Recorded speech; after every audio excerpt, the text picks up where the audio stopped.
all, welcome back to my channel Language Learners. I am Deepika and today we are going to learn the remaining 4 parts of speech.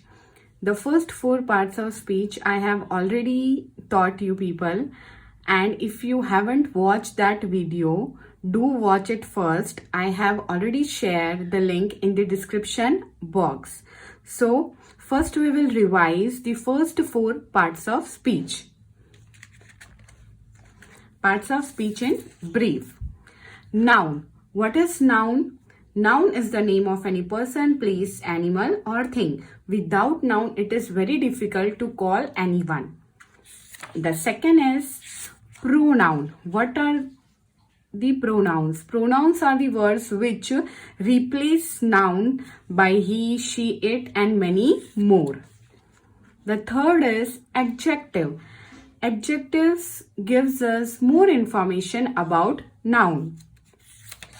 The fourth is verb. In Hindi it is called kriya. The verbs are the action words which we do in our day-to-day life. Now the next one which we are going to learn today is the adverb. क्रिया विशेषण.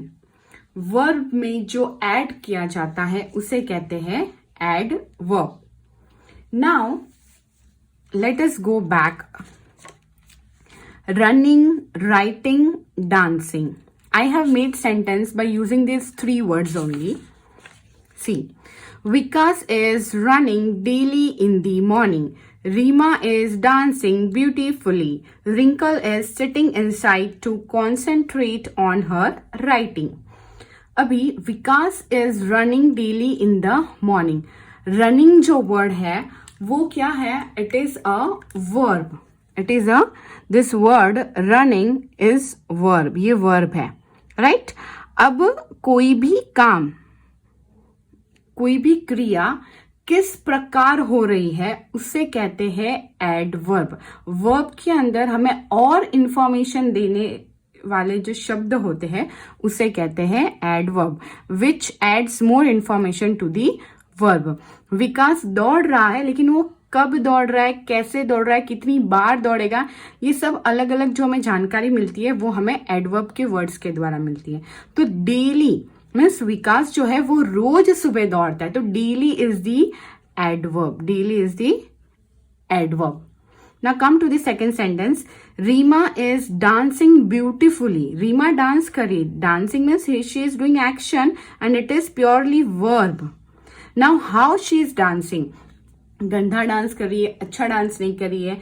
She is dancing beautifully. So this beautifully is the adverb.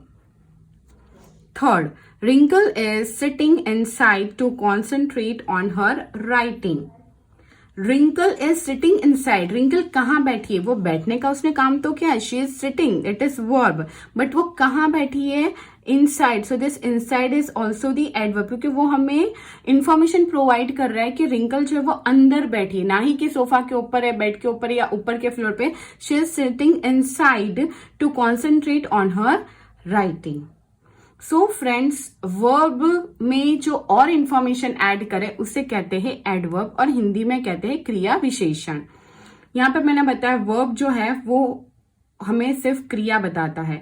वो कब हो रहा है, कैसे हो रहा है, कहाँ हो रहा है, कितनी बार हो रहा है, कितने डिग्री में हो रहा है, वेरी मच, डीपली या इट्स ओके ओके, ये जितने भी इंफॉर्मेशन होती है वो हमें एडवर्ब प्रोवाइड करता है.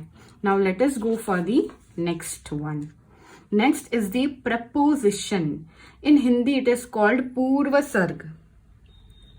Now I have drawn here an apple. In this apple or on this apple there are ants. Many ants. One is above the apple, one is on the apple, one is within the apple, one is below the apple, one is going above the apple, one is beside the apple. अभी जो इतनी सारी चींटियां हैं वो अलग अलग जगह पे एप्पल के ऊपर है. तो सेम जैसे कि ये चींटियां अलग अलग जगह बता रही है, वैसे ही प्रेपोजिशन का काम है. कोई भी नाउन होता है, नाउन या प्रोनाउन, उनका दूसरे किसी शब्द जो वाक्य में दिया गया है उसके साथ क्या रिलेशन है वो बताना.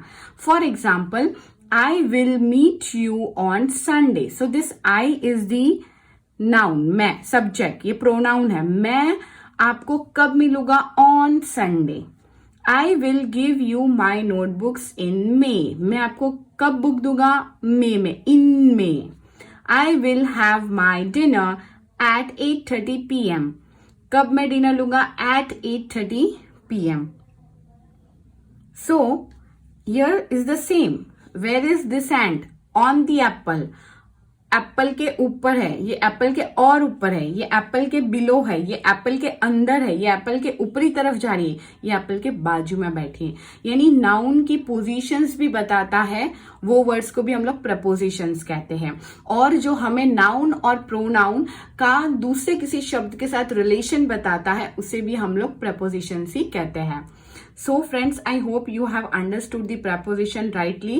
This video is only putting glance or we can say light on the brief detail of the parts of speech. मैं सिर्फ ऊपरी information आपको provide कर रही हूँ कि preposition word क्या होता है. क्योंकि when you go in 8th standard or 9th standard, teacher बहुत बार खड़ा करके पूछते हैं कि what is preposition.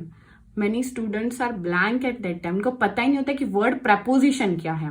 तो ये वीडियो में मैं सिर्फ वही बता रही हूँ कि वर्ड प्रपोजिशन क्या है, उसके कैसे यूसेज है, वो कितनी डिटेल में है, कितने टाइप में है, वो मैं यहाँ पे कुछ भी नहीं बता रही हूँ.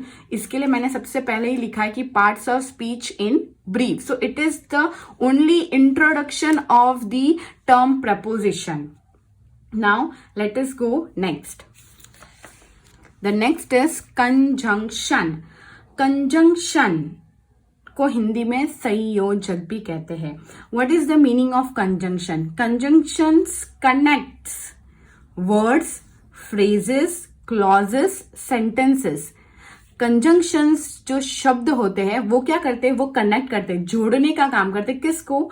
वर्ड्स, फ्रेजेस हो, क्लॉजेस हो या फिर सेंटेंसेस को. और ये मैंने यहाँ पे कुछ कॉमन कंजंक्शंस लिखे हैं, एंड, और, बट, बिकॉज. आप किसी के घर पे गए, what they will say? Welcome, welcome. Then what you will have? Tea और कॉफी. सो वो जो टी और कॉफी वाला जो और है वो क्या है? संयोजक है, कंजंक्शन है. Let us see the example over here. Mohan is a good writer. Mohan is a good reader. Now ये मोहन इज अ गुड, ये जो सेम जो सेंटेंस में शब्द आ रहे हैं, मैंने उसको क्या किया है? कट कर दिया है. 2 बार नहीं लिखा है, मैंने उसको जोड़ लिया है. कौन से शब्द से? एंड से, जो क्या है? एक संयोजक है. It is a conjunction. Mohan is a good writer and reader. Damini is a famous doctor. Saroj is a famous doctor. यहाँ पे मैंने 2 लोगों की बात की, दामिनी एंड सरोज. यहाँ पे मैंने सिर्फ एक ही व्यक्ति की बात की थी, यहाँ पे 2 व्यक्ति की बात है. इसको भी मैंने एंड से जोड़ा है. Damini and Saroj are famous doctors. अब यहाँ पे जब 2 व्यक्ति हो गए, then I have to add here the R. यहाँ पे एक ही व्यक्ति था, सो मैंने इसका इजी रहने दिया. But here there are 2 person, so I will write here R and then here at the end S, doctors. Okay friends, now let us go further. And the last is the interjection. Interjection means विस्मयादि बोधक, यानी जो हमारे भावों को, हमारे जो emotion है उसको सडनली एक्सप्रेस करता है. It express suddenly. कुछ अगर गर्म चीज हमारे स्किन को टच करती है, आउच, बहुत गर्म है, so this ouch. Oh I see, wonderful work. हाँ, oh my god, it's so sweet. Bingo, congratulations. Yippee, हम जीत गए. मुझे भी ऐसा ही लग रहा है कि इसमें ऐसा ही होगा. उप्स, सॉरी, मिस्टेक हो गई. I will not do it again. आवाज मत करो. So all these are the words which express different emotions and these all are called the interjection. Whenever हम कभी भी we write this interjection, we use this symbol of exclamatory mark. Without exclamatory mark, we cannot write interjection words.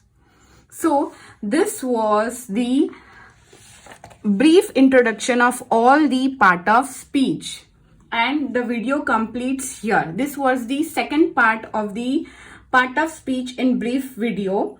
Now, if you want to go in detail, do watch our next video, which will be going in a line of the parts of speech, like first noun, then pronoun, then verb, adjective. In detail, you will learn about that. So, if you have any doubt, कोई भी आपको doubt है, do question me in the comment box. And first watch the first part of this video, then watch this part. And if you have liked it, do like it. और अगर लगता है कि इसको सब्सक्राइब करना चाहिए, then subscribe it. Don't forget to subscribe it. Thank you so much for watching the video till end.